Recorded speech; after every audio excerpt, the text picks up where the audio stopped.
welcome everybody on behalf of the Schenck High School Hall of Fame Committee. We think of this as a celebration. Chance to get together, and God knows with 2 years, we haven't been able to do that much. Just having the brunch next door, everybody was having a good time socializing and seeing old folks that they hadn't seen sometimes in years.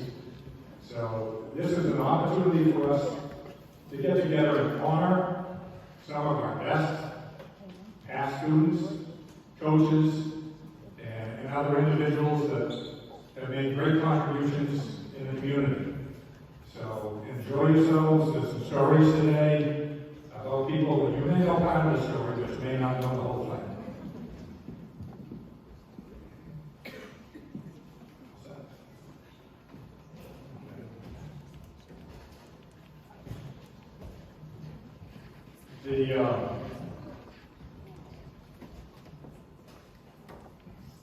This is a particularly special occasion for the class of 1972. This is their 50th anniversary.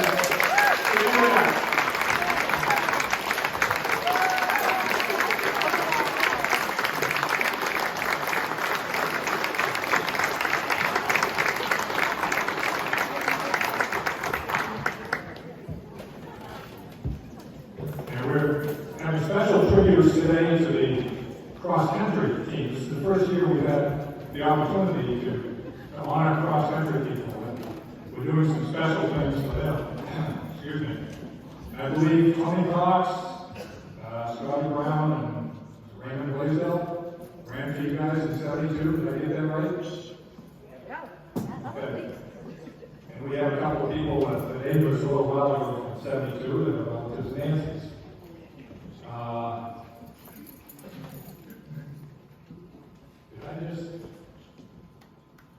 I did. We need to stop the ceremony at this point. And I'm going to probably cry a little bit.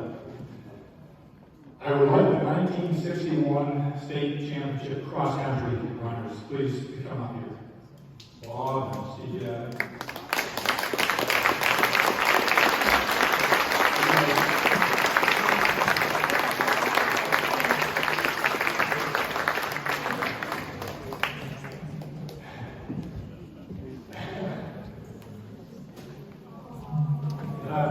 I'm going to cry. This guy wasn't able to join us as coach. David just had back surgery last week, 4th surgery. And the chances of him making it today were pretty slim.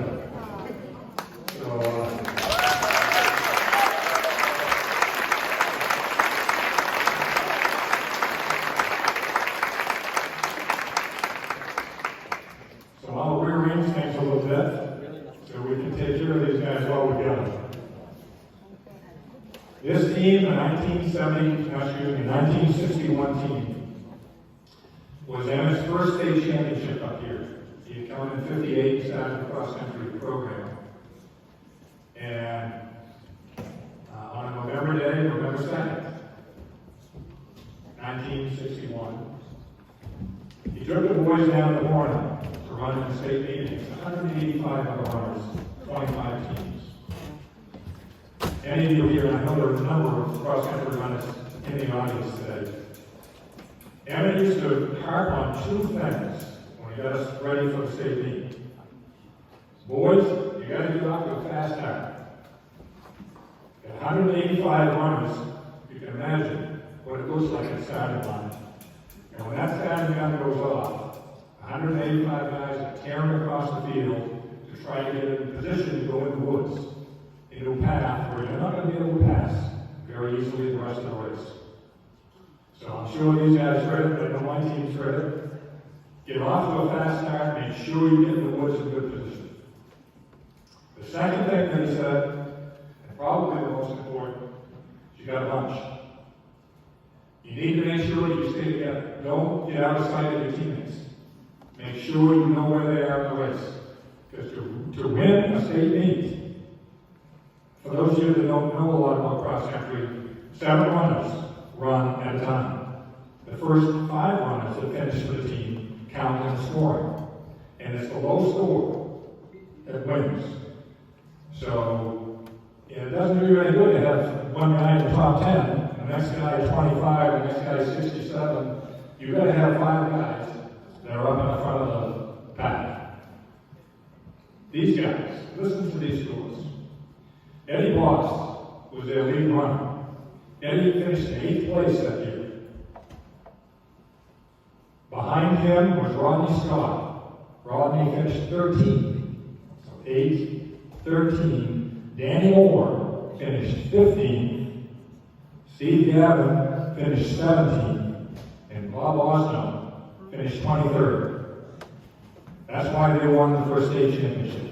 Those 5 guys bunched it together, did exactly what Coach had told them. So wonderful job. So give them a round of applause.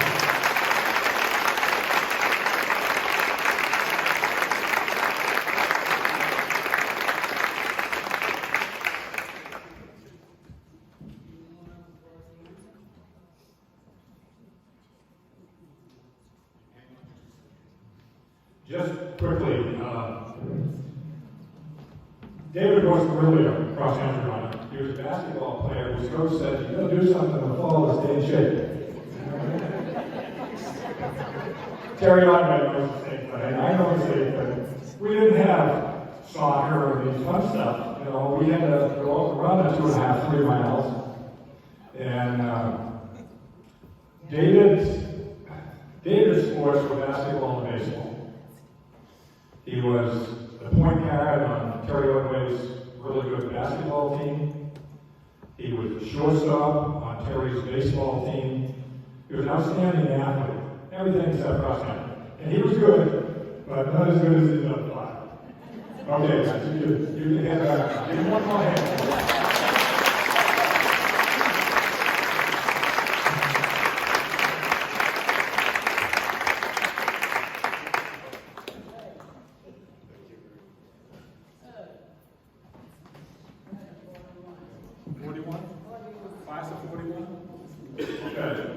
Frank says something. The class of 41. Is there a reunion today?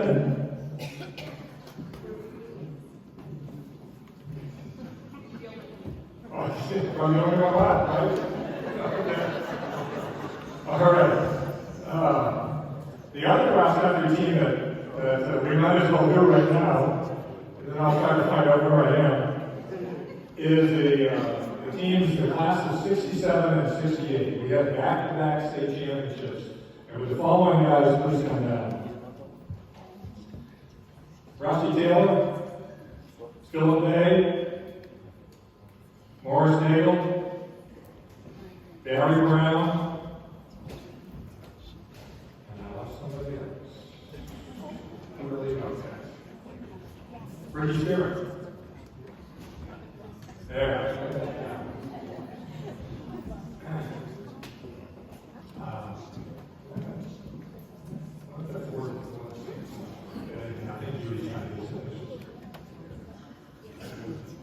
Okay, we have a 5th guy who started out to come,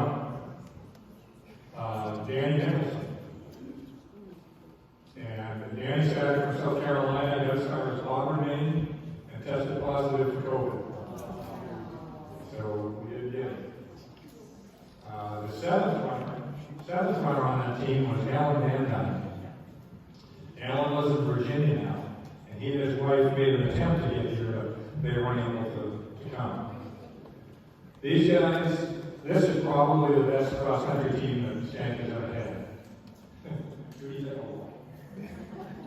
Watch how magical she is.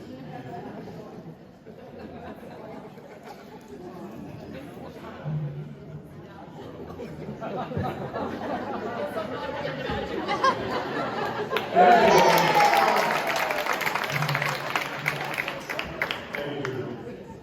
Back to the cross-country team. These guys, they were amazing. I was there in school when these guys came along, and did pretty well on the cross-country team my first couple of years. And then these guys showed up. They were real cross-country runners, and the rest of the pack just got moved back. These guys ran with joy. And honest to God, this is a true story. My senior year when I was running with them, I started off pretty well and would be up where I could see Rusty's feet somewhere up in the distance. And I would hear a noise behind me. And there were always three of them. They ran as a pack. Usually it was Morris Daigle, Barry Brown, Danny Nicholson, sometimes Ricky Sperry was in there. Those guys would run together and they'd be singing. Okay, I mean, I'm sweating, my legs hurt, my lungs hurt, and they're singing. And they would come up from behind. Sometimes, by the way, it would be in French. Because Morris, they would come up and they would stop. They wouldn't stop running, but they would slow down. And Frank, how you doing? And they'd stay with me for a little while and they'd tell a couple jokes. And then it was always, guys, we gotta get going. I'm just gonna kick out if we don't get up here. And they'd take off and finish, second, third, fourth, fifth, sixth, seventh, always up in the top echelon. Every time. I mean, I never could understand how anybody could run that far and not hurt. Because it didn't work that way for me. These guys had won the state championship in 1967. They turned around and won the state championship in 1968. And they finished in second place the third year. And it was all the same guys. These guys all ran from freshman through all the way through high school. Just an incredible group. One other quick story, their leader was the tall guy here. He didn't fit. The rest of them were luncheons. Rusty was always tall, long-legged, and a very good runner. Between his junior and senior year, we almost lost him. He went down and ran a road race on a very hot day, I believe it was in August, with Rusty. And sudden heat stroke. And collapsed on the course. They had to rush him to the hospital. He lost all kinds of fluid. His temperature went through the roof. And we literally almost lost him. I was down the day after I visited him in the hospital. And this superbly conditioned athlete couldn't hold a glass of water. He was thirsty, very thirsty. But I held the glass up to him, and he shook so bad the water went all over the bed. So I had to hold the water for him. Wasn't strong enough to bend the straw to get a drink. It didn't look real good for Rusty at that stage. None of us thought Rusty was going to be able to get back and run. He came back and ran. And before the year was out, he was back almost to the form that he was in before. If he hadn't gone through that, I think we would have probably won 3 years in a row. Now, ladies and gentlemen, this is your finest cross-country team of all time in Schenck.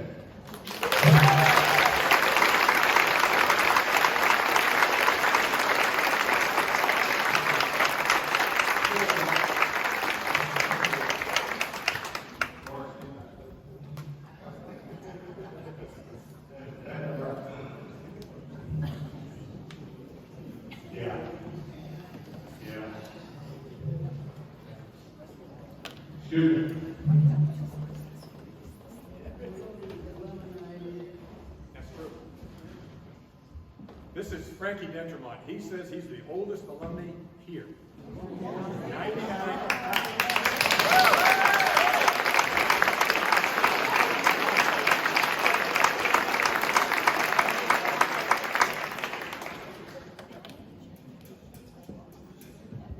Okay, if I can figure out where I am now. I was in Lincoln a couple of days ago, getting some information about flowers. Those of you that were in the march, we had some nice centerpieces, and I had to get some information from the flower shop down there.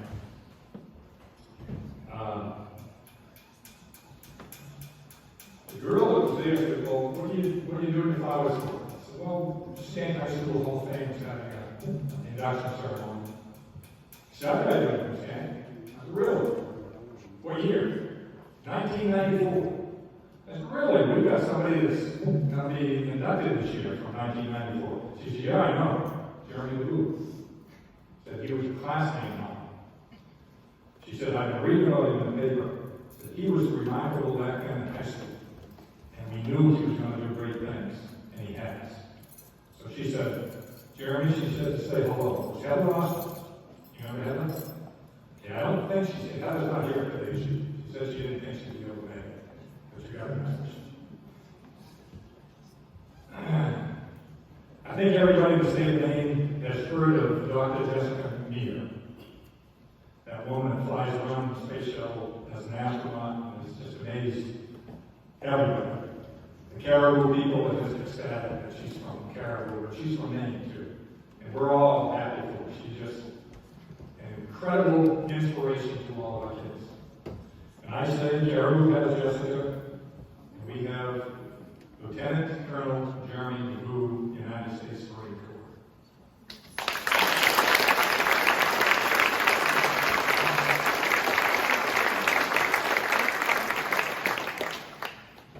You can't talk to this guy without quickly becoming amazed at what a quality individual he is. Reading this stuff, it's just job product.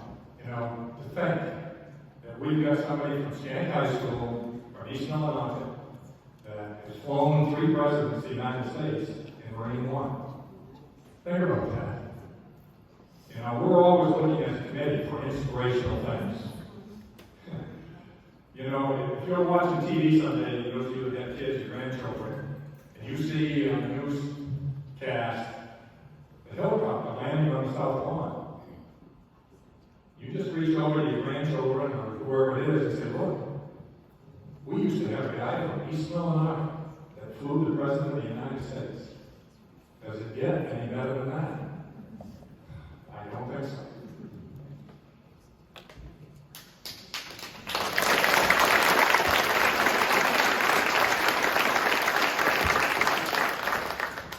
Throughout Jeremy's years at Schenck, time out for just a second. That's okay. We know Frank. Oh. Wrong politics. Yes.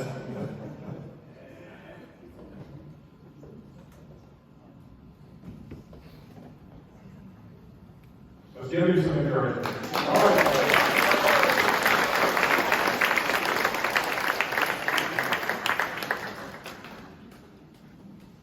Throughout his years at Schenck High School, Jeremy was an honor student. He played soccer, tennis, and he was a starting guard on the 1994 state championship basketball team that went undefeated. After high school, he attended Tulane University in New Orleans on a full scholarship. He graduated in 1998 with a degree in economics. After the successful completion of the United States Marine Corps Officers Candidate School, Jeremy was commissioned as a second lieutenant. His first assignment was at Marine Corps Base Hawaii, where he served 5 years as a pilot with the Heavy Helicopter Squadron 362, proving himself a highly competent pilot and officer. He deployed to the Western Pacific 3 times, participated in training exercises in 8 different countries, and was recognized in 2006 as the Marine Aircraft Group 24's Aviator of the Year. Following a highly competitive selection process, and just to say that doesn't give you any idea how competitive this is. We're talking Marine Corps, the best of the best, would like to do what he was able to do. Jeremy was chosen as Marine Helicopter Squadron 1 HMX-1, which is responsible for the safe and timely helicopter transportation of the President and the Vice President of the United States. He deployed in support of Presidents Bush and Obama to 24 different cities in 5 different countries, and came to Maine twice, flying President Bush to Kennebunkport in 2007 and President Obama to Portland in 2010. Due to his superior flight leadership, he was designated a Marine One pilot, one of only 5 pilots, only one of 5 pilots in the Marine Corps, Judy Run, authorized to fly as a piloting companion with the President aboard. 1 in 5. After a successful tour as a Marine One pilot, Jeremy was transferred to Marine Heavy Helicopter Squadron 363 for a year of training before being deployed to Afghanistan in support of Operation Enduring Freedom. As the squadron's operations officer, he planned and managed the use of helicopters and crews. Jeremy also flew over 84 missions in direct combat support of operations in the volatile Helmand River Valley. Okay, the Helmand River Valley, if you flew a helicopter in there, there's a very good likelihood there are going to be people shooting things up at you. And it's a scary thing, and we're very glad you were able to endure and get that. Due to his prior experience and performance as a Marine One pilot, Jeremy was selected to test and evaluate the next presidential helicopter. To gain recent experience, he flew President Trump in both Washington, D.C. and Quebec, Canada in support of the 2018 G7 summit. As part of a briefing to President Trump on status of the helicopter replacement program, Jeremy landed the helicopter on the South Lawn and gave the President of the United States a tour and answered questions regarding the capability of the new helicopter. This whole program that Jeremy was in, one of my jobs as part of this committee is to interview people and get information for things like this that we can put together. When I first talked to Jeremy, I gave him an idea of what we had to have for information. And he's very responsive, a wonderful young guy. He said, Frank, he said, before I send you any information, I got to check with my securities.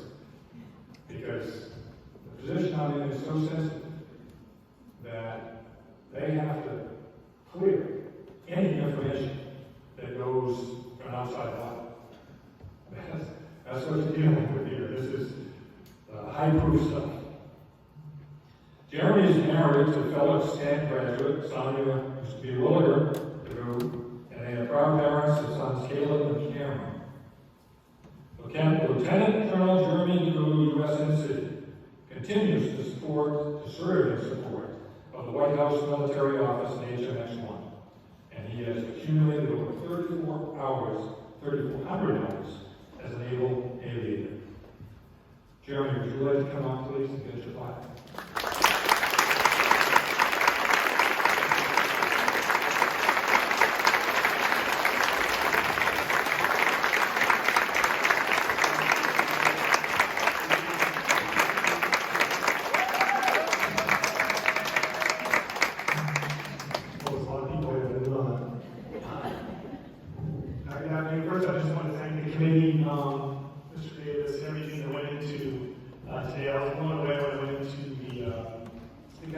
Everything that went into that. This is a little bigger ordeal than I thought I was coming home for. So I know these kind of events just don't happen, they just don't put themselves together, the plaques just don't make themselves. So appreciate for all everything that you did. Thank you. Also, I'd like to congratulate all my fellow adoptees. You should be proud of being recognized by your community and proud of your accomplishments. As I was in there today, I kind of realized the dog in Hamlin delivered me as a baby, and Coach Lasser screamed at me when I acted like a baby. So it's all,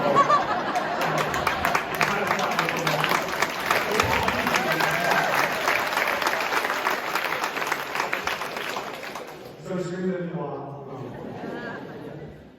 When I was 10 years old, my brother Ed, he enlisted in the United States Marine Corps. Went to Paris Island, South Carolina. I flew down there with my dad and saw those U.S. Marines walking across the parade up down in Paris Island. And that really obviously planted a seed as a young kid. It was the first time I was ever on an airplane. Flew down to South Carolina, and that was my first experience in the Marine Corps. I thought I was going to be on for 13 weeks. That's what everyone told me. And apparently, when you come back after boot camp, for a week long at home, you actually have to go away for years. No one told me that part of the deal. So I thought my older brother was going away for 13 weeks to come back, and then the Marine Corps thing was done. He served 21 years, so I was wrong on that.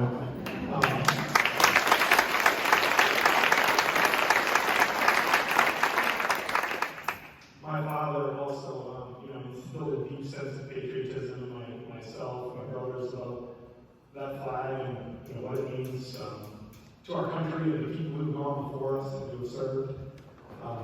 So I really, with Ed serving, my dad always teaching us about who went before us. He really, really made an impact on me. I can tell you with great certainty, I've done nothing, absolutely nothing compared to what thousands of young men and women have done in support of their country. You should be very proud. I've done nothing. I can assure you that. 28 years ago, I was sitting in a chair over here, 17 years old, graduated from high school with an ROTC scholarship, and I can assure you I definitely did not know what I was getting myself into. I thought I was going to go Marine Corps after college and fly for a few years, and I've been in the Marine Corps for the majority of my life. 24 years now I've been in the Marine Corps, so I didn't expect that we turning 46 next week and still serving active duty, but here I am. I can assure you it's been an absolute honor and privilege to serve our country and to have earned the title as a Marine.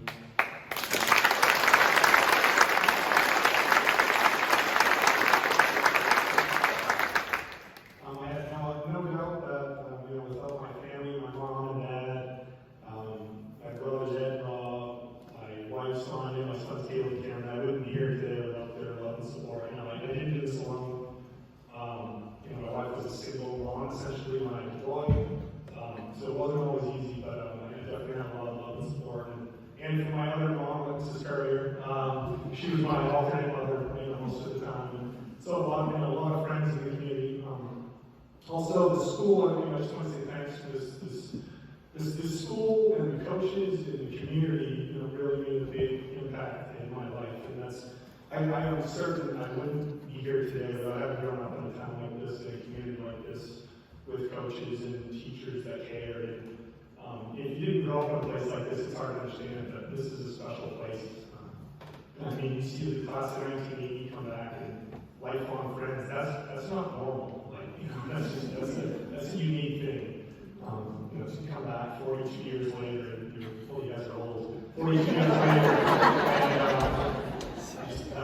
That's a long. Now that's pretty special. That's not a normal thing.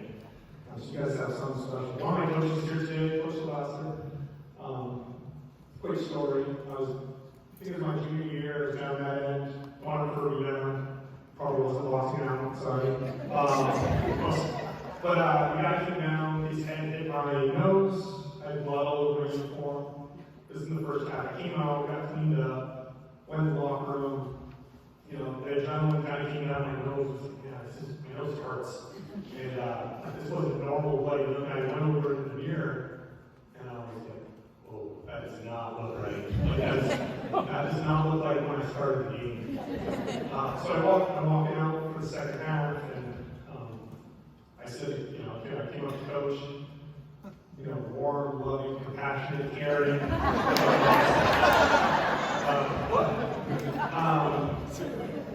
Just like our high school basketball coaches are known for, like Coach Derek Thompson, Coach Steve Lasser, they're just warm and cuddly.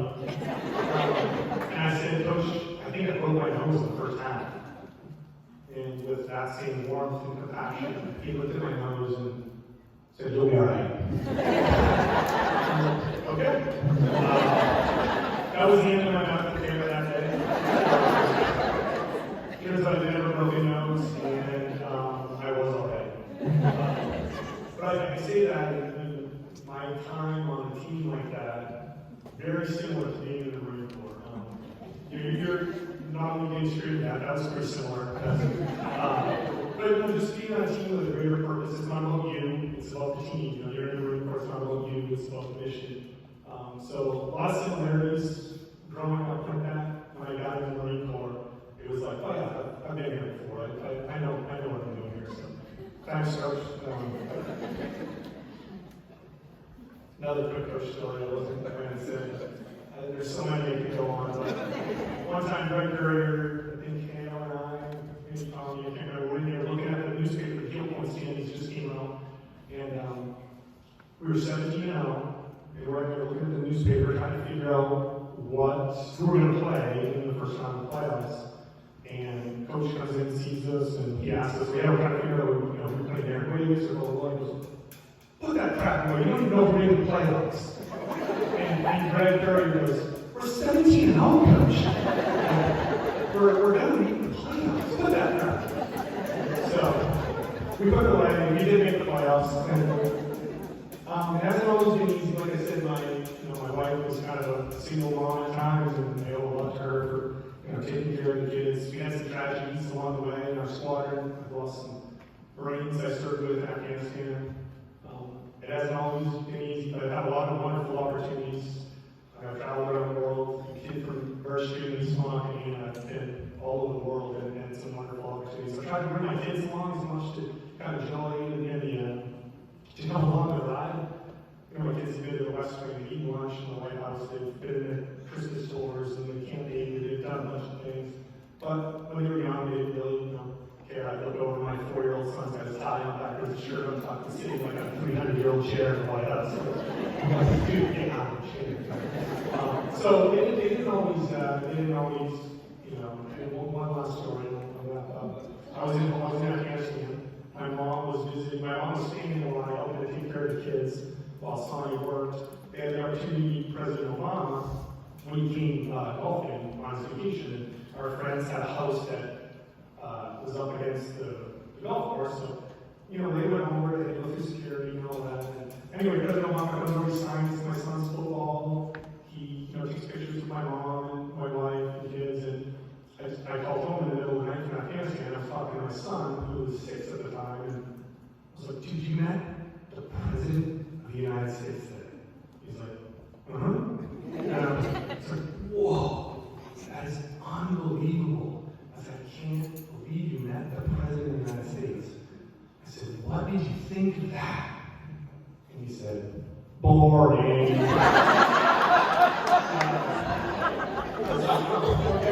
I guess that's what his research But this, like I said before, this is a special town, a special school, and a remarkable place to have grown up. Like a lot of kids, I think, growing up in small towns like this, you kind of think, like, there's nothing to do, whatever you're talking about, there's nothing here. But then in hindsight, you look back and realize that I didn't have something. I had everything. Everything you could ever ask for.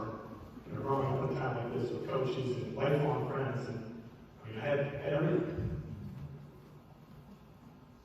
I've been in a lot of places, and I've lived in a lot of different, locations, but this will always be my hometown, and I thank you for that. God bless, and thank you very much.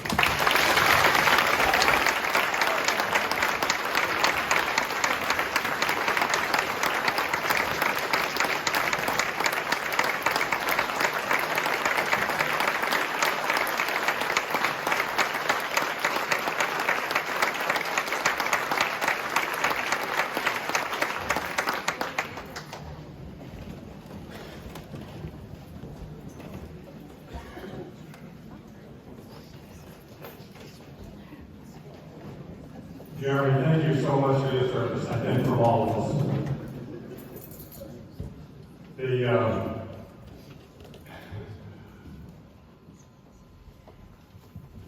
The next individual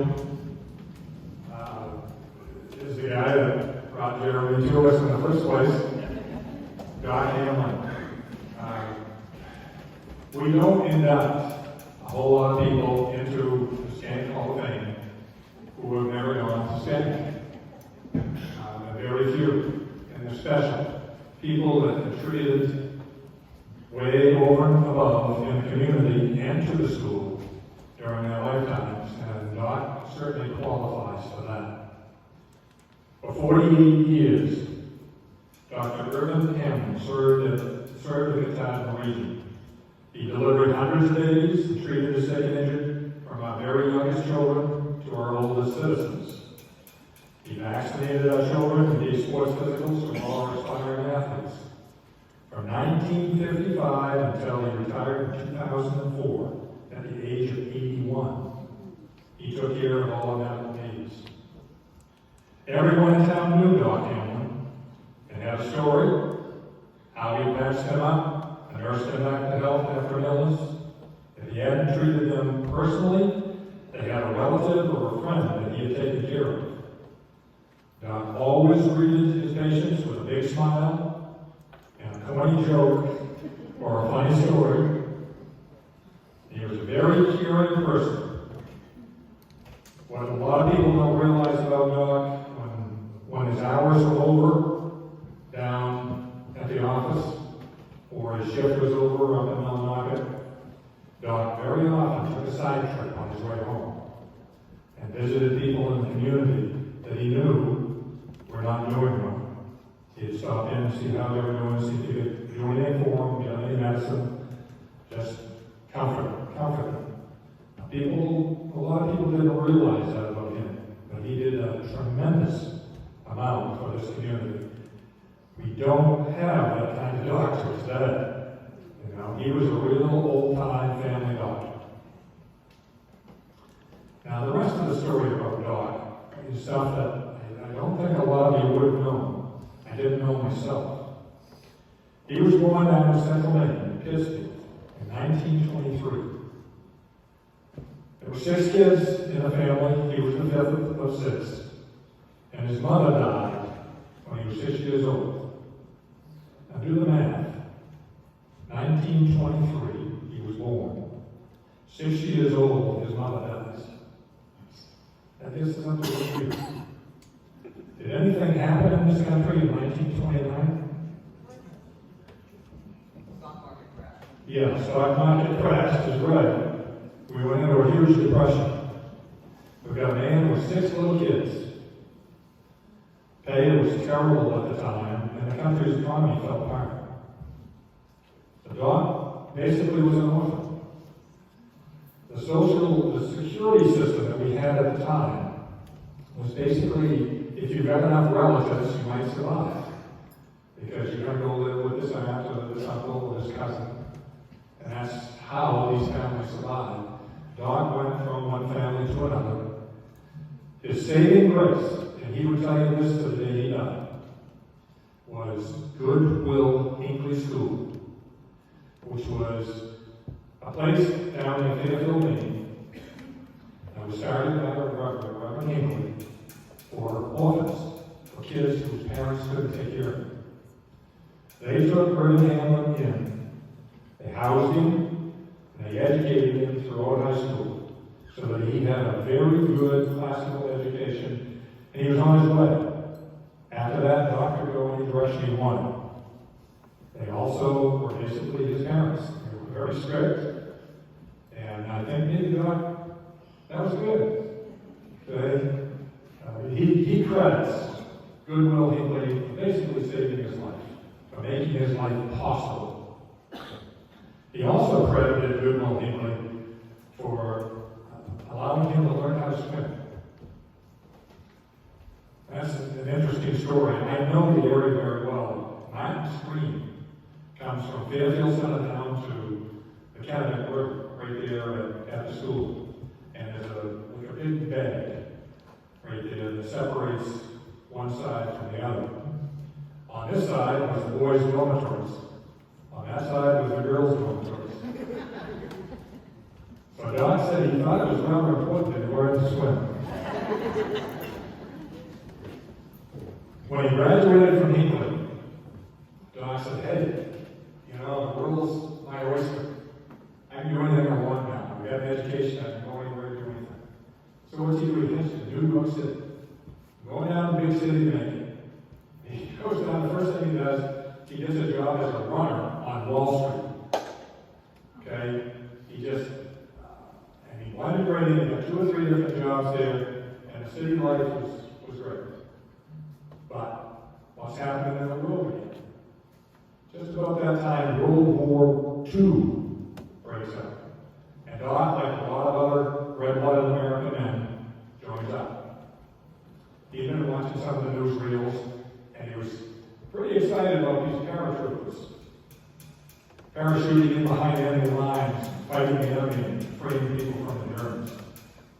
So he thought that was what he was trying to do. So he went through basic. And at the end, basic, you have to find something you're going to do in service. So Doc says, I'd like to be a paratrooper. And they looked at this skinny little frail body and said, well, Doc, they didn't say Doc because it wasn't at the time. He says, we think you'd be better off to become a medic. So they sent him for medic training, and he spent the rest of his time in service treating the wounded and injured, sick soldiers and naval people in the South Pacific. So, when Doc got home, he comes back to Central Maine, where he had grown up, and he liked what he'd done in the service. He got the hang of the medic thing, thought he did a pretty good job. He said, geez, maybe I'll become a doctor. And again, there was an opportunity because of his education. Well, in Central Maine, the big school was Colby College. So he made arrangements to have an interview with the Dean of Admissions at Colby College. So Doc goes in, knocks on the door, and the guy comes out. He says, hello, Mr. Hamlin. He said, do you play football?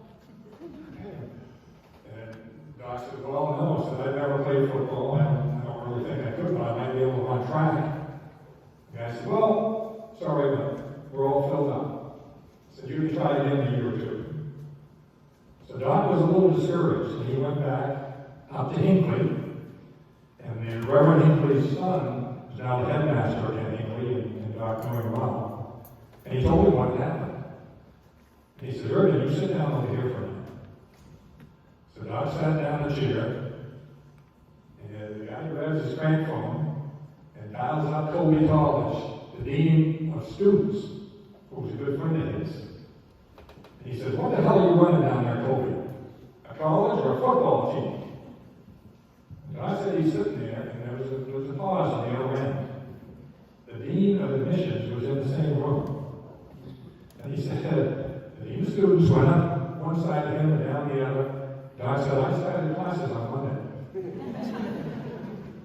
And he did. He finished college at Colby College. While he was there, he met his future wife, Ann. He went on from Colby to Tufts, did his medical training at Tufts, and then had an internship in Ohio. And while he's in Ohio, doing his internship, he picked up a medical journal. And in the medical journal was an ad from a little place in Maine called Millinocket. It says, just built a brand new hospital and hiring new doctors. Doc says, I ripped the page out and applied. And the rest is history. Doc came to East Millinocket, set up a practice, and for the next 58 years was that doctor. Doc and his wife, Ann, moved up to East Millinocket, where they raised their 4 children, Bill, Esther, Jay, and John. Doc worked from his office as a general practitioner and up at the hospital as an admitting physician, and certainly delivered a whole pile of babies in this community. After attending an acute coronary care seminar at the University of Vermont in 1967, Judy Rowan, he was asked by the hospital to set up a small coronary care unit in Millinocket with all the monitors and resuscitation equipment. And he was always very proud of that. He said it saved a lot of lives in this area. So we could have people that had coronary problems treated in Millinocket rather than have to go to Bangor or Portland. In his spare time, Doc loved to fish. His heaven on the river was South hunting. He loved South hunting. And I can remember talking to some of my friends who fished at South hunting quite often, and they said, Doc's got quite a fish line. He said, everybody else's fish line, you just see a blip. Fish goes by the building. Good sized blip or small blip. He said, Doc's fish line, you can actually see the fish. He says, like a television. I don't know if it's a true story or not, but that's what they told me. And I believe it probably was true. Ann wasn't so much for Saudi hunting. Too many flies and a little boring. But she loved to go to the races with Doc. His other passion was standard-bred horses. And he loved to go to county fairs, Scarborough Downs, and Bangor Raceway. He had horses of his own, and he loved the horses, and he loved as much as he loved the fishing. So again, Doc Hamlin, somebody, I think Amy's coming up. Amy McCarthy is Doc's granddaughter, and she's going to accept the award for him.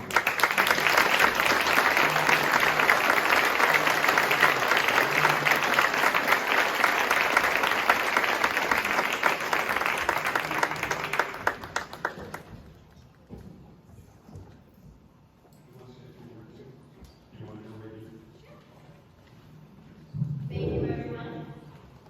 My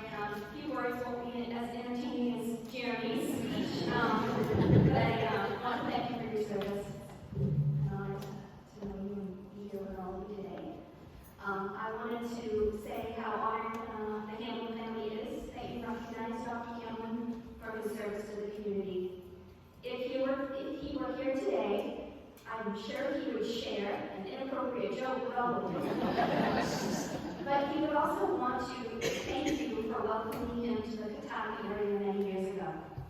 Spending nearly 50 years here, he was able to raise his family and be involved in his grandchildren's lives. He even found time to stay active, doing the things he loved, the fishing and the horse racing. I believe his hardships in his early life led him to always want to give back in any way that he could. Growing up, I saw his dedication to his patients. Whether it was making that house call, doing rounds at the hospital, or going in for those evening office hours, he and his nurse, Norma Provenzano, were always there to help. He would want her to know that working with a good nurse was one of his greatest joys of being a doctor.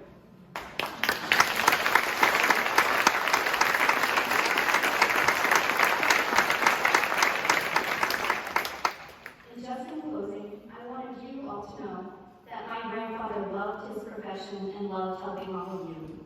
He loved the people of the small town and all it had to offer. Thank you again for honoring him today and never forgetting how important he was to this community.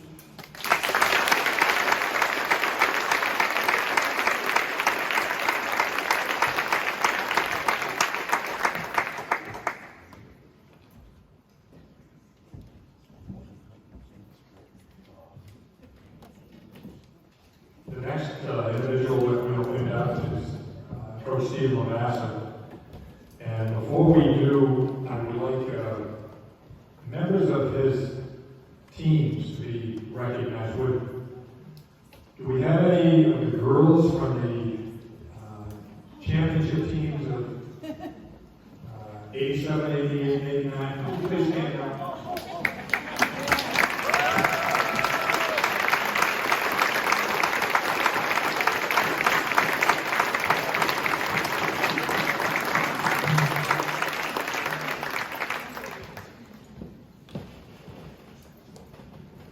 How about now on the boys' side? The 1994 team. Would you please stand up?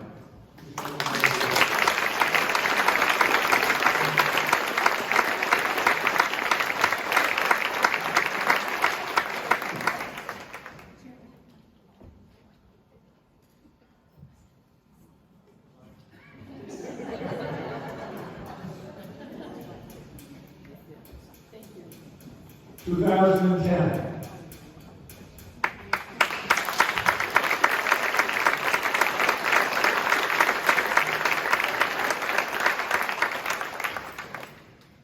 Are there any other people here that played for any of Steve's other teams? Might not have won a championship. Thanks for bringing it up.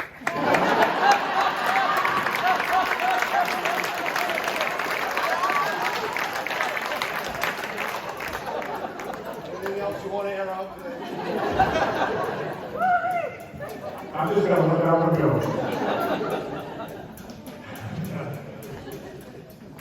Okay, well, we go on Steve. Steve was the youngest of four sons of Richard and Judy Lavasser.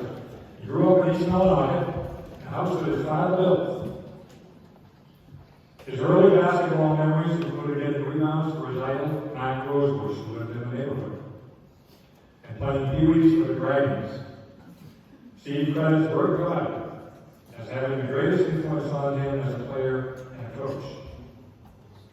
Like many New Englanders, Steve grew up as a Boston fan and patterned his own style of play after his favorite Celtics player. This one told me a lot about him as a player. His favorite Celtics player was Paul Silas. And a lot of you probably never even heard of Paul Silas. You know, you probably heard of Larry Bird, okay, or the Chief, or Kevin McHale. But Paul Silas was a scrappy power forward. He got his points, tipped in balls, and hit rebounds away from people. Unsung guy, which is a tough guy that was always there. That sort of reminded me of somebody that played on a 1980 team. Steve was a gifted basketball player. In a rugged frame, soft hands, big soft hands, exceptional quickness, great leaping ability, and a nice shooting touch. All of these things contributed to his success. But he also had some intangibles that made him an exceptional player. He was a fierce competitor who would run through the wall for his team. He had a gritty ability to reach deep within himself when things were tough, and his personal work ethic made him a natural leader. Steve led his 1980 Schenck team to an undefeated Eastern Maine Championship season. By the way, we're at it. 1980 team, we're at it. Stand up.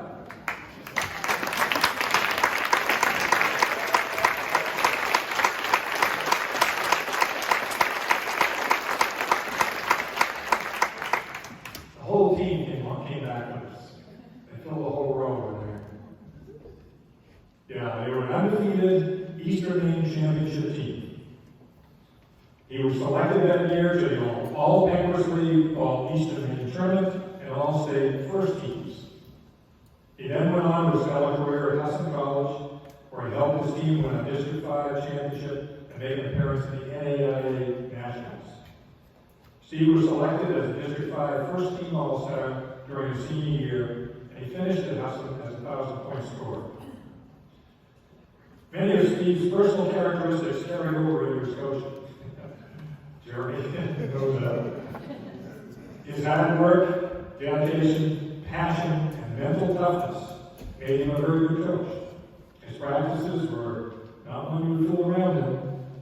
They were well organized and productive, and his drills always had a purpose, and not a minute of practice time was wasted. His game time skills were also exceptional. He always seemed to know when to change defenses or offensive sets, call a timeout, or make a key substitution. And he was great at drawing up one of those last-minute plays at the end of a half or end of a game.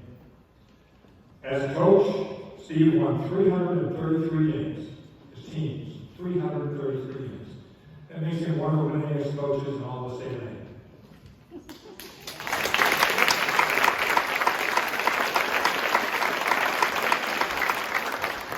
He coached for 24 years. 22 of those years he took his teams to the tournament. He won 3 consecutive state championships with Schenck girls. And in 1994, he had the perfect season, all the way through a state championship. In 2010, the boys won a state championship again, and a little bit special because Cody, his son, was playing on that team. During his coaching career, he was recognized as Coach of the Year 4 different times. In addition to his selections for the Schenck Hall of Fame, he will be going into the State of Maine Hall of Fame this summer.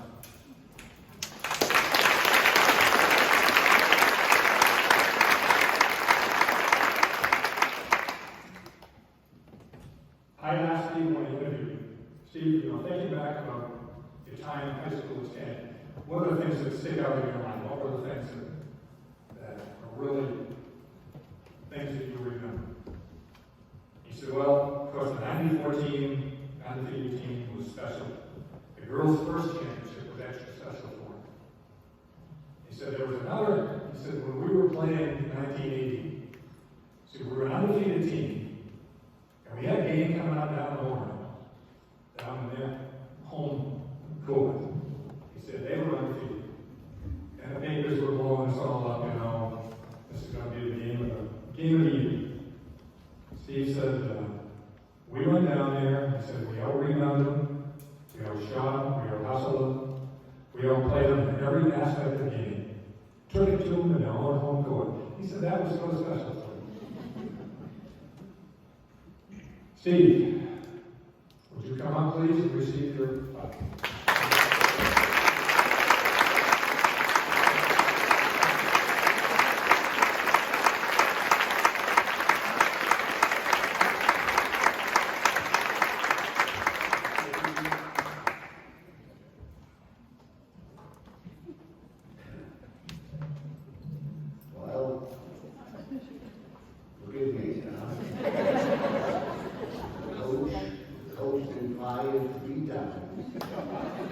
Won 5 state championships, and now I stand in front of everybody and we even got to the Schenck Hall of Fame, which is a great, great honor to me.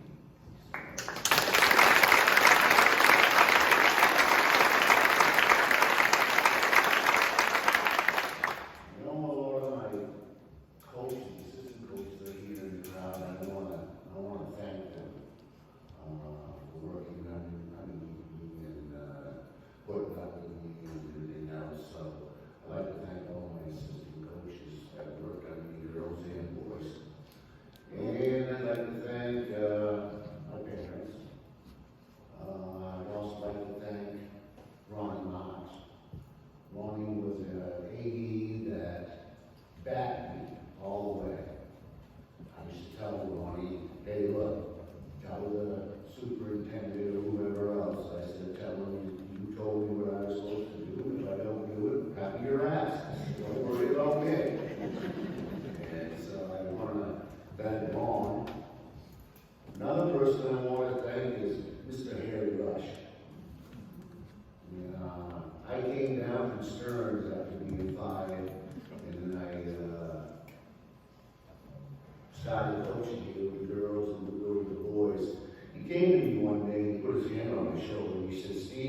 Now, those of you that got a booklet when you came in, there's some trivia questions here. And one of them has to do with Steve's 1918. Now, you guys on the 18 can't answer this question. But we'll show it out to the rest of you. Who was it that defeated Steve's undefeated 1918 in the state championship? So, anybody know which game? You guys don't think, you just following it up. Yeah, they got it right. Going Bell, they were also an undefeated team, had a very good team. And both teams were excellent that year. We'll do the rest of that trivia a little bit later on. We'll get to the other questions. Right now, we'll move on to Nancy Rowe. Nancy.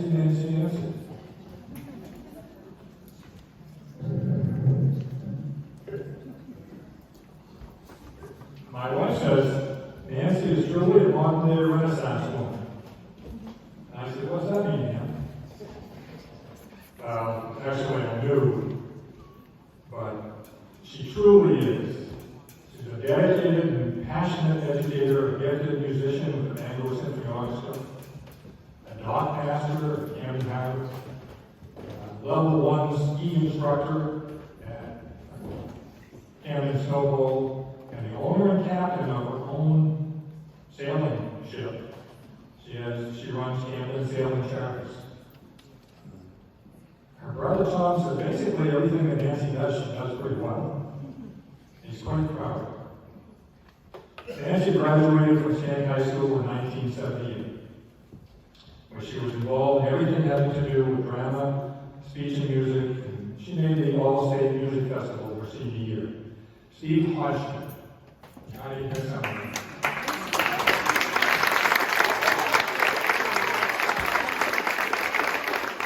Steve and I were talking earlier, and he agrees that he is totally responsible for everything that Nancy has not said. Nancy earned her Bachelor of Music degree from the University of Maine, graduating with high distinction. She then went on to get a Master's in Music Education from Vanderbilt College in Chicago. For over 30 years, Nancy was the principal music educator and band director at Camden Hills Regional High School, where she also served as the visual and performing arts chair. Nancy's music program, Camden Hills Regional High School, absolutely the best music program in the state of Maine without any question. Every music person that I've talked to, this is what we all try to get to. And Nancy has achieved. She's done a wonderful job. You can tell talking, she has a passion about things. And she just, I just wish she would come up here to teach Dad instead of down there. But she's wonderful at what she does. Throughout the years, she led her students to consistently superior levels of performance and achievement at the district, state, and national levels. One example was in 2017 at the New York Heritage Festival, where her students took first place in jazz and also in concert bands, and she also received the Outstanding Band Award, a high score, and the Instrumental Sweepstakes, which is also the combined high score. Nancy shared her musical knowledge and skills with students throughout the state of Maine, and at the University of Maine, she taught the summer youth music program. She had a lot of kids interested in music at a young age, working at the campus.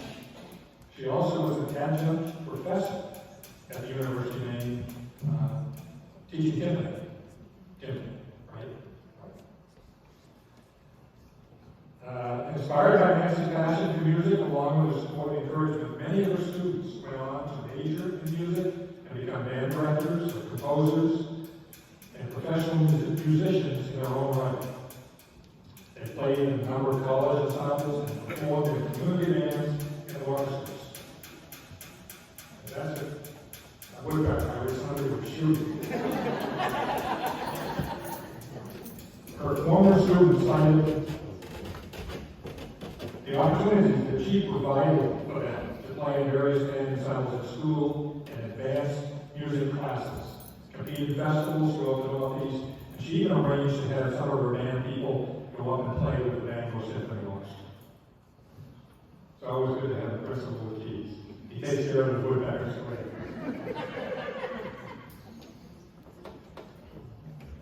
Nancy,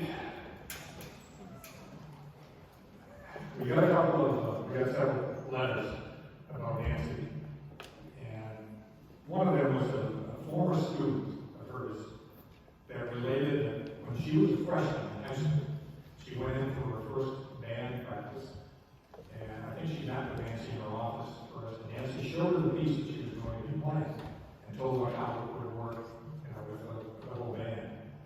And then she said, "Let me have your instrument." And she took her instrument and she played the piece for her. She said, "This is how it's supposed to be." And Nancy was pretty wild about it. She said, "That's pretty neat." Well, the girl goes on a couple years later, and she talks to her other band people. Come to find out, Nancy did that with everybody in the band. She played everybody's instruments in the band. Not only told them how to do it, but showed them how to do it. She's really an amazing musician. In a notable and distinguished professional career, Nancy has been principal timpanist with the Bangor Symphony Orchestra since 1980. So 40 years of being in the Bangor Symphony Orchestra.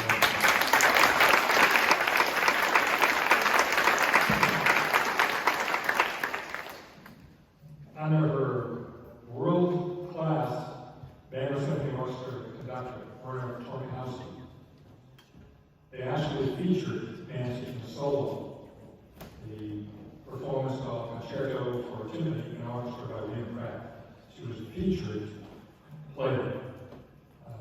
Not only the kid that graduated from Schenck High School being in the symphony, but being featured at the symphony. Pretty amazing stuff. Nancy's teaching enthusiasm and excellence did not go unnoticed by her peers.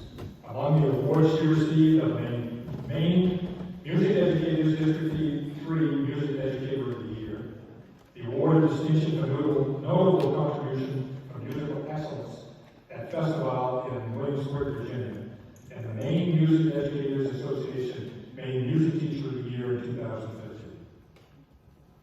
When asked to reflect on her teaching career, Nancy shared that her greatest joy was when music really clicked and the kids knew it. She continued, "It wasn't until I retired that I realized what impact a teacher can have on youth. I thought I was just doing my job, but it was a lot more than that."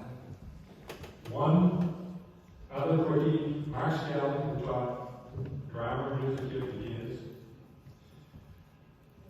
told me that he took a group of middle schoolers down to give a Bangor Symphony Orchestra one time.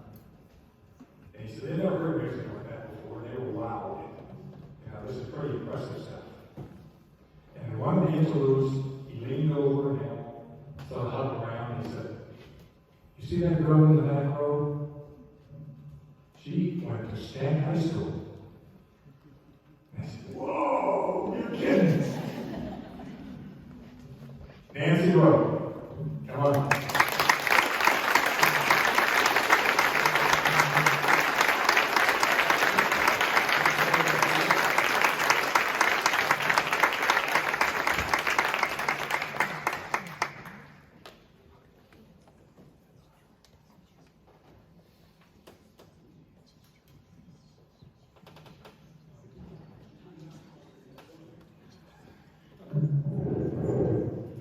First of all, I would very much like to thank the committee for selecting me. It is a true honor, and it's just wonderful to be home. Even though I only went to junior high and high school here, I actually began coming here as a young child.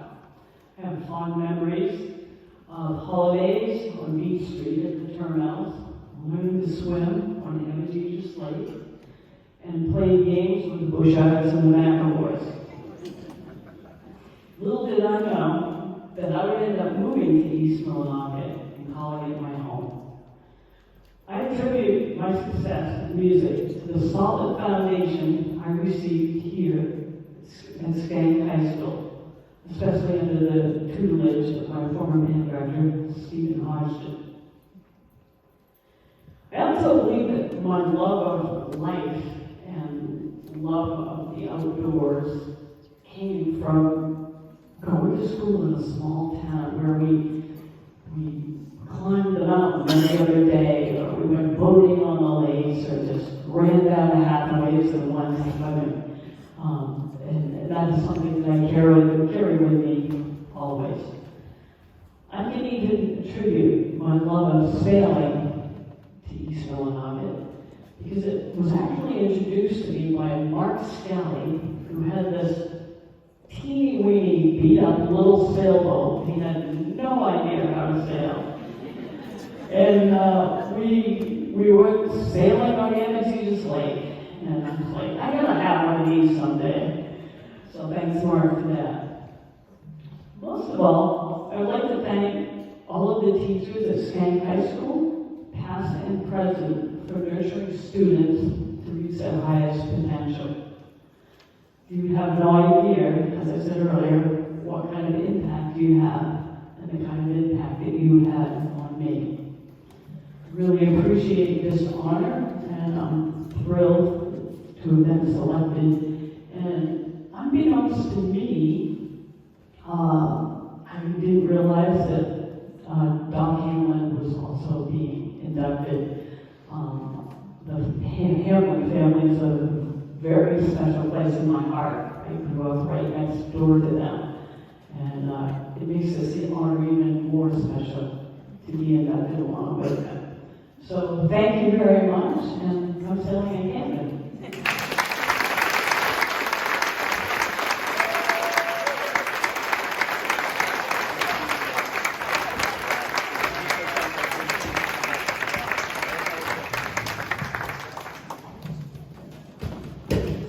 It's getting a little warm, and we're not getting any younger. I think probably you want to have a quick stand up and stretch, if you like. If you can.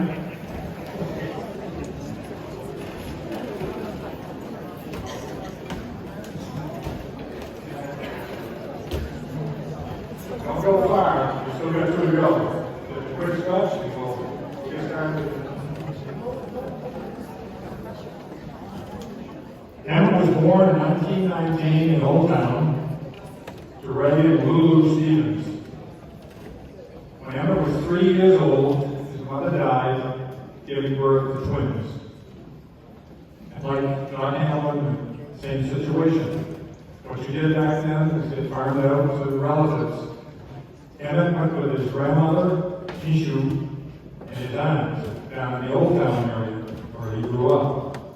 He went to high school at Old Town High School through the first 3 years. And the same year, he moved out to Lee and went to Lee Academy for that last year.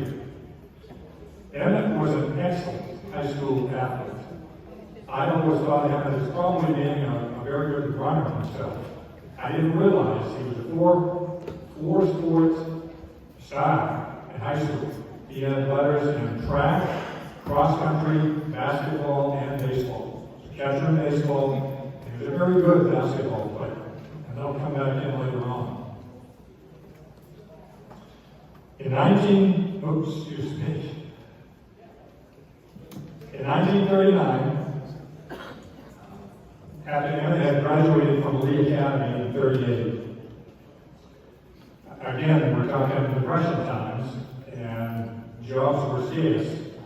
Emmett joined the CCC, Civilian Conservation Corps, that was started by FDR. And they took jobs around different communities, building bridges, paying stuff up, did a whole variety of things. His first job was going out in New Hampshire to work on, there was a devastating hurricane that struck that area at that time. Took out bridges, knocked down all kinds of trees. And Emmett was involved in the cleanup as his first job at CCC. From there, he moved up to Bangor and helped build Dow Air Force Base. And actually took a civilian job at Dow as a clerk typist. Right around that time, the history strikes, 1941 occurred. Pearl Harbor gets bombed, and Emmett, again, like the rest of the red-blooded Americans, joined the service. I also had something else going on. He had married his first wife, and they started a family. Alan was on his way. So Alan didn't see a whole lot of his father for the next 4 years. Emmett was stationed on the USS Titania in the South Pacific. And I talked to his son Alan, trying to find out more information about his dad. I said, Alan, Dad's down there for 4 years in the South Pacific. He must have been in some pretty nasty battles. And he said, no. He said, Dad drank a lot of beer and played a lot of basketball in the Navy. He was actually a paymaster on the ship. And didn't see any combat at all. He was really lucky. When he came back to the Bangalore area. And they started raising a family in Bangalore. Emma was playing a lot of basketball. And mostly pickup groups around Bangalore. There were a lot of teams in that time period. One of his buddies one day said, Emma, why don't you come over with me to Hassan University, take some courses, and you can try out for Hassan's team. And if you make it, you can play on a real team, on a real court, have a real schedule. Emma says, geez, that sounds pretty good. So that's what he did. He tried out, he signed up for courses, tried out for the basketball team and made it, and actually became one of the stars of the team. Right up to I've seen about him that Hassan, he was actually one of the leading scorers. And Hassan later on, I believe it was 1997, inducted him into their Hall of Fame for his basketball playing while he was there, as well as his coaching career afterwards. Something that I didn't know much about before this. Emmett began his teaching career shortly after he finished up at Hassan in the business program. He decided he sort of liked the business stuff, and he thought maybe I'd like to be a coach, maybe a teacher. So he went up to the university, got his teaching credentials, and then when he graduated from the University of Maine, Lee Academy snapped him right up. And I knew him from when he was there as a student. And hired him right out of college to coach basketball and teach business courses. Well, Emmett coached basketball for a couple of years. And basketball, all those years have been involved in a lot of nights, a lot of travel, a lot of wintry travel. And Emmett now had a second child, Karen, had come along. And they didn't pay a whole lot. At Lee Academy or anywhere else for that matter. So Emmett gave up the basketball position and took a cross-country job because it was a shorter time period, wasn't a lot of travel in the winter, and he would have time to drive bus so he could earn some extra money for the family. In his 9 years at Lee, he coached basketball for 2, and he ended up coaching 7 years of cross-country, won 2 state championships at Lee, and one of his Lee teams finished third in the New England's in cross-country. Up the road, 1958, there was stuff happening up here. Medway and East Milwaukee consolidated. They built this new school, this one we're in now. And 58 is when it was open. Superintendent needed a business teacher. And one of his buddies said, "Is this guy down the league? He's supposed to be pretty good." So they went after him. And East Milwaukee at the time, Bill was really good, and they paid the best salaries in the state of Maine. There was considerably more money than Emmett would have had at Lee Academy. And I think Emmett was saved, but it hadn't been for him. He's got 2 little kids, so he took the job at Schenck High School and stayed here for 23 years. He coached cross-country for all the 23. He never had a cross-country program before Emmett came. Coached for the 23 years he was here. And during that time, he had 3 state championships. You saw the championship teams at the beginning of this program. Emmett's teams dominated the Northern Penobscot League, this whole area. We won the Northern Penobscot League almost every single year that he was here. In total, he won about 35 league and regional championships, and 5 state championships, including those 2 at the Academy. So his career was pretty amazing. Emmett lost his wife, Elvina, in 1980 to cancer. And shortly after, he retired that year in 1981. And then he reconnected with one of his old friends from Old Town. He went to high school there and ended up marrying Francine Gordon. They were married. In the last several years of his life, they snowbird. They went to Florida. She taught him how to play golf. And he went to Florida in the wintertime, and he would come up here, and they would go to the lake in the summer. The last 4 years of Francine's life, she spent in a nursing facility. Emmett went to the facility every single day for the last 4 years. That was Emmett. Emmett was a larger-than-life guy. A number of us were talking about him today. Anybody that knew him would remember him. He had that smile. He had more teeth than it was possible for a human to have. From one ear to the other. Great big laugh, belly laugh. He'd slap his leg when he told his joke. And you had to be extremely careful around him, or he'd sneak up behind you and grab you on the shoulder with those meat hooks and put you on the ground. He loved to do that.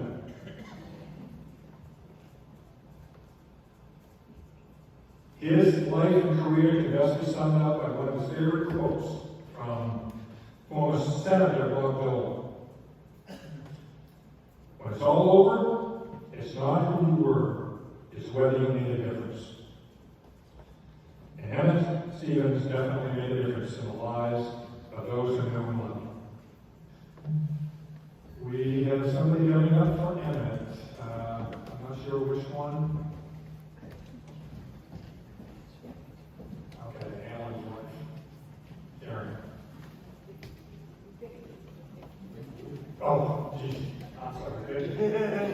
Whoa, it's getting late.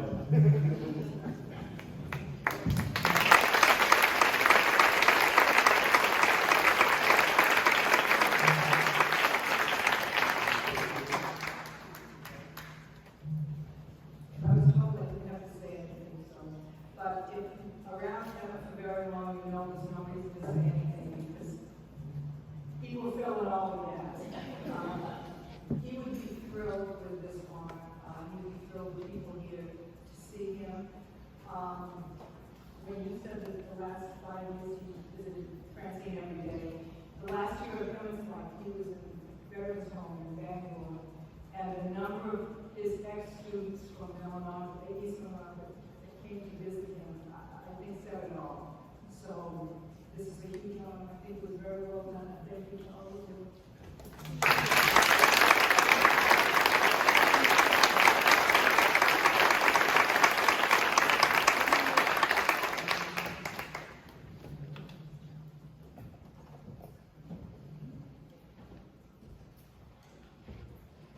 At this time, I have a special award.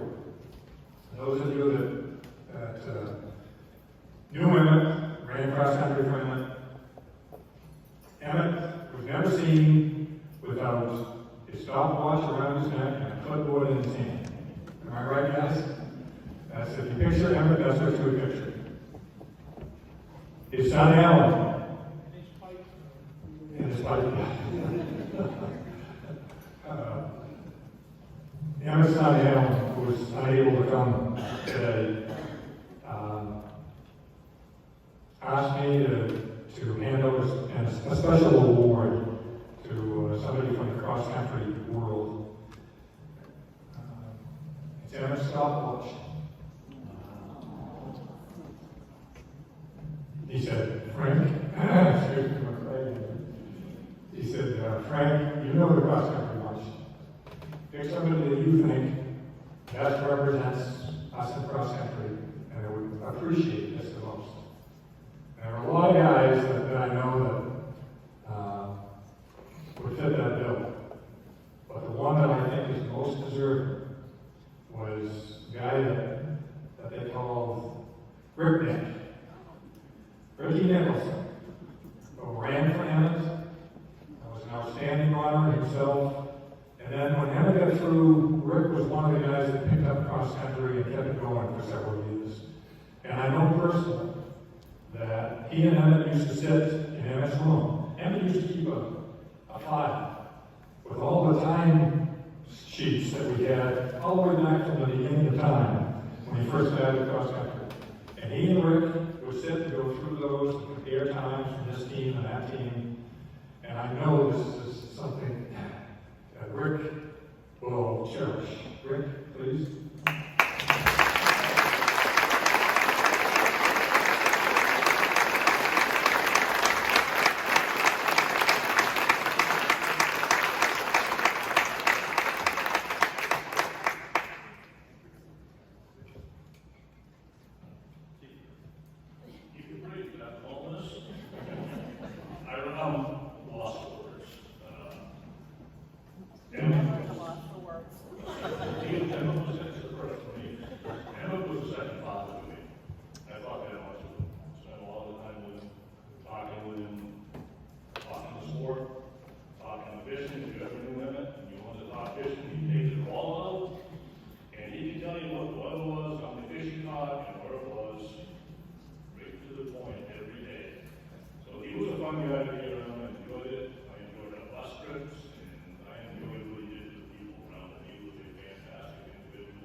One of them has to do with this next guy, Alan Stevens. Alan was only beaten by one runner in 2 years. Your trivia question is, who was that runner and what school did he run for? Is there anybody in here that has a clue? I know there's one person or two people that do.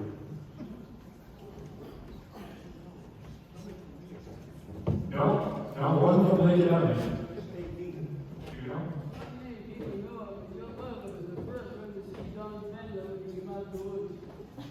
Actually, it was going down the road. Yeah, it was Mrs. Durrett, 30 years ago.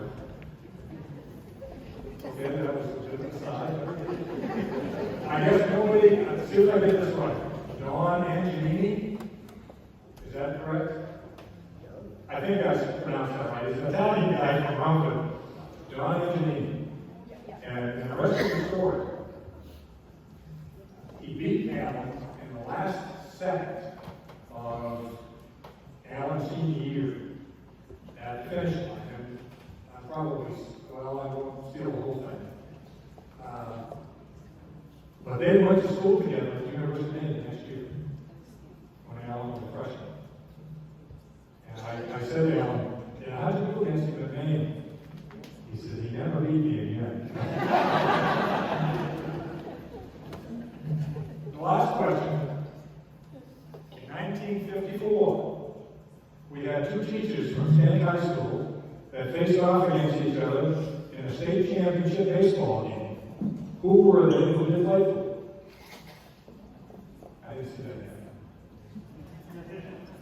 Terry Irwin. What do you think? Yeah. Andy Hopkins and Dave Preston. You know who they played for?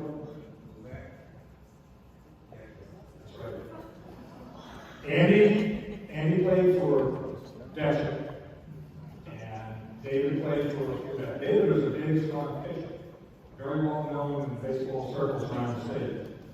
Not so much with Andy. Andy was sort of a skinny little guy, and I think Andy told me that he didn't know why, but David beat me for that day. They used to really stuff a little about that. Okay. That brings us on to Alan Stevens. Last one. Alan Stevens.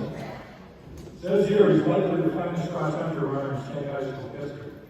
I don't think it's likely. I think it's, I don't know how anybody could run any better than Alan.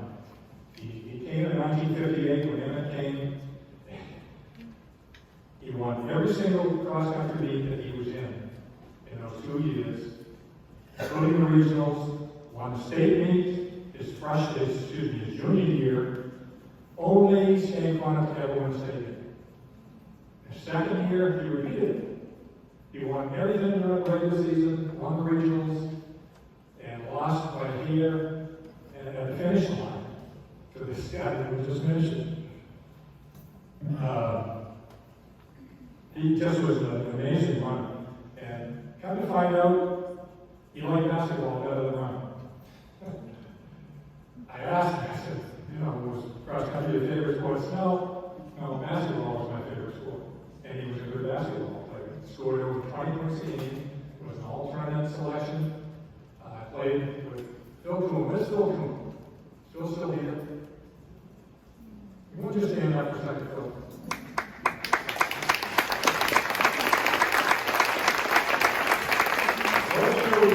Let's go back a few years. Phil was the center of the 1960 team with Alan. Alan, I think, played forward, didn't he? And the two guys, it was a very good team. Jimmy had, I don't know, I can't remember now who else. We lost our first game In the tournament?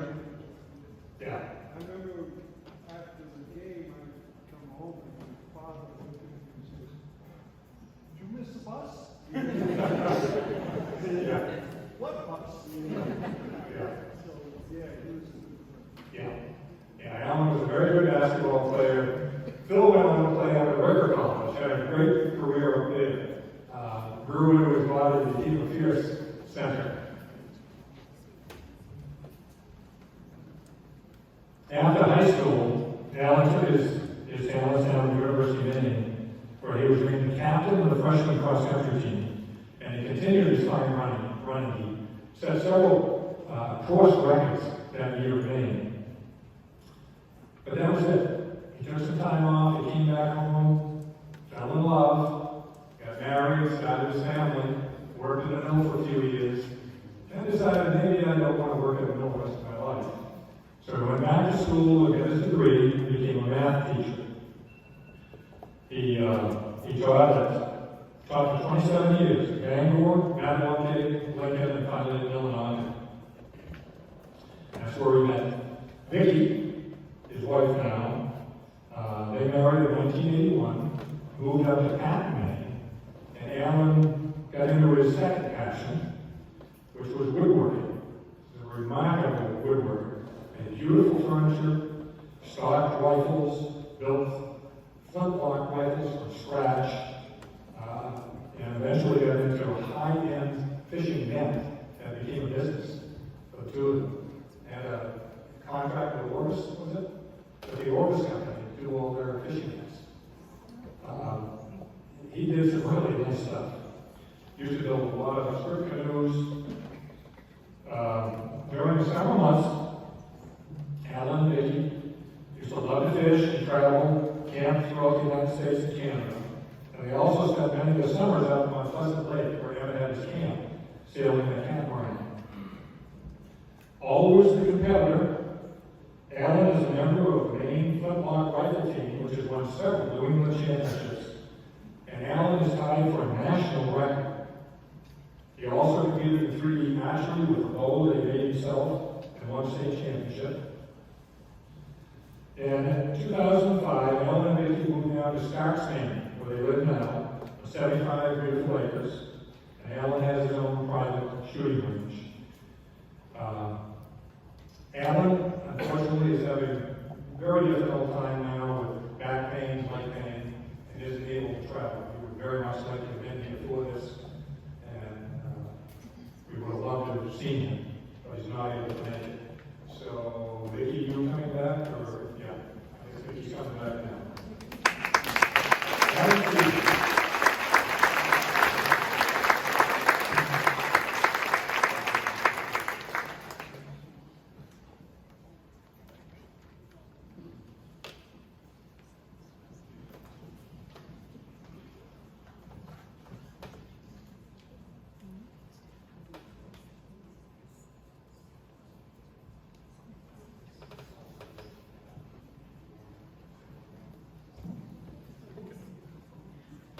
Yeah, Alan was very so bad. I think he wanted to be here more than his dad and himself. The way he is, he's very, very proud to be in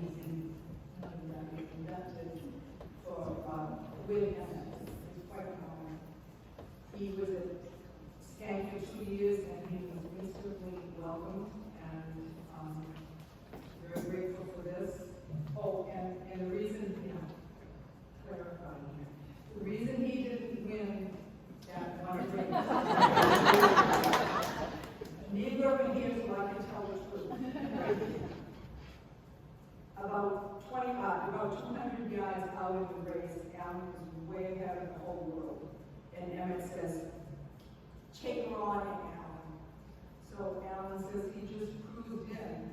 And he knew everybody else was way back. And then he heard the crowd starting to get really excited. He thought, man, there's going to be a real competition for second place. Well, there was.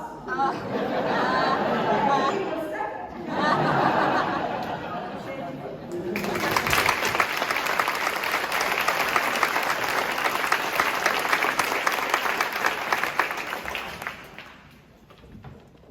It's just a little bit more than a story. Those of you familiar with the University of Maine and the field house, they used to finish inside the field house. And there's a pretty steep rise and then a pretty deep dip on the other side that you had to go over to get to where the chute was, where the runners would go in and finish. Well, Alan didn't realize this guy was coming until he was right there. So they were coming neck and neck going into the field house. And Alan made a decision at that point. He said, what am I going to do about this berm? And he said, I decided to jump it, to leap over and lay on the other side. And when he did, as you go down, when he landed, he stumbled a little bit. And the other guy ran through it and edged him at the finish line. Or he had a 2 state championship cross country. Unbelievable. Okay. I know it's getting warm and we gotta get going. We've been filmed tonight. Any of you that want a DVD, we'll be getting DVDs for the people who are inducted and sending them out to you. If there's anybody else who would like one, I think there are forms out on the door that you can fill out. Just make sure we have your address there so we can get that to you. There isn't any cost if you want to give us a donation to cover our cost, you can, but we don't actually charge anything for it. There also are nomination forms in our Schenck High School booklet. There are some of those out there. If you know somebody, class of 72, class of 80, any of you out there, think about your classmates, people that you know that didn't necessarily stay here in East Monmouth, but went off in the world to do some amazing things. Pick up a nomination form and nominate them. I'll certainly help you through the process. And we've got, every year we have these surprises, these people that we didn't know where they went to. Mindy has them at the door, by the way. Get a nomination form in and we'll, as a committee, we'll take them up and decide whether or not they can make it in.